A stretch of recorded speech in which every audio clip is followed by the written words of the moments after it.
Hello guys, most of them get answer 1 for this problem. It is wrong. Here 250 divided by 5, this is 10. 5 plus 5 is 10 times this 5. Here it is 50 times this 5. Here 250 divided by,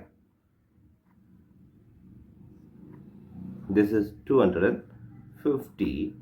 Here 250 divided by 250 is 1. This is wrong.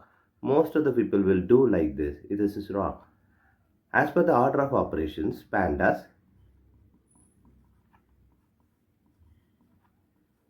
here multiplication and divisions are equal priority, addition subtractions are equal priority. For this, we have to follow this left to right order in the problem.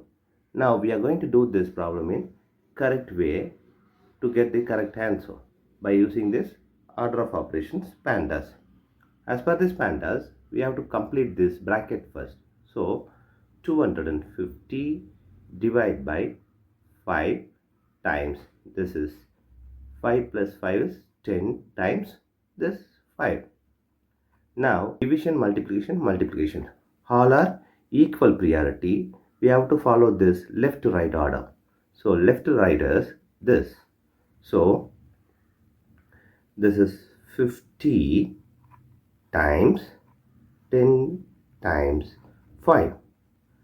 Now here multiplications, we have to follow this left to right order. So left to right is 50 times 10 is 500 times this 5. Now 500 times 5 is 2500. This is the correct answer.